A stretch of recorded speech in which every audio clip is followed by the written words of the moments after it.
was lost for me. Yeah. For everything that's lost.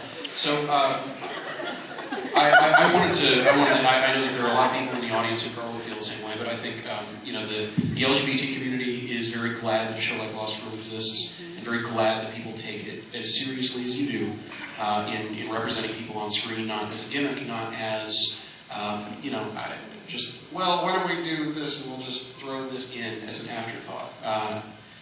On a less serious note, and on the note of things getting lost in places where they don't usually get lost, what kinds of gag reel stuff have we not seen that just made it so that you couldn't get through a take? Were people running pranks on each other? There wasn't a lot of pranks. There wasn't a lot of pranking, no.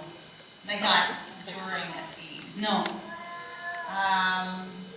We just had a lot of laughs, and you working with your medical equipment sometimes got very comical. Yeah, every now and then I would use it totally wrong. Yeah, because I'm not a doctor. And giggling. Lots of giggling, yeah. Is there a particular episode that jumps out as one that you had just too many fits giggling, and it was particularly difficult to just get it on film? Well, we've told this story like a trillion times, but yeah, they stopped shooting a scene once because Anna and I were laughing so hard, and they just gave up. They just gave up. They were like, we got call the writers. Whatever we shot is what will be aired because you're done. It's over. We couldn't go past it. Yeah. It was so funny. It was because it was the scene, and actually a lot of you guys have brought a headshot for us to sign this weekend that was from that scene.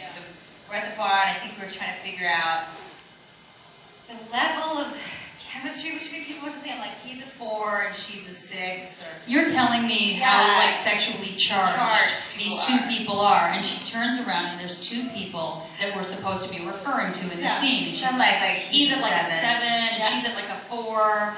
And when we turned around, they're supposed to be kind of into each other and looking at each other and all the civvies.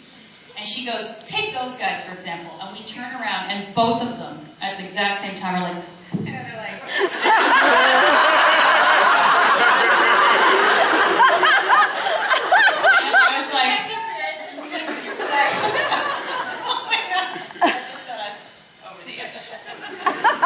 So that every time, to be there, because you do the take over and over and over and over and over again 100 times, that's how it goes. And every single time Anna said, take them for example, I couldn't get past that moment ever.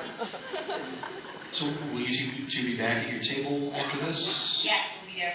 I think so, yeah. Just a little bit longer, right? Right, correct. I'm trying to figure out what Yes. I'm looking at on the screen over there. Is it the backs of people's heads? Is that what that is? Yeah. Below the... Well, it's just weird because I see the table, and then a bunch of people... They take it away. Okay, I get it now. That's a question. That's what everybody Now wants to it's see. gone. It was like it was... Oh, There you go. Everybody likes the other one way better. You all have lovely heads. Before we say one final thank you to these folks, I wanted to just give you a couple program notes as we are finishing out Fan Days 2015. At 3:30 in Meeting Room 3, I'll be moderating a Q&A with voice actor Steve Blum and Mary McGlynn, which should be a lot of fun. And if you're into Aquaman, or Game of Thrones, or any number of other things, at 4 p.m. in this very room, Mr. Jason Momoa and his enormous hat. Let's hear it one more time. That's a euphemism.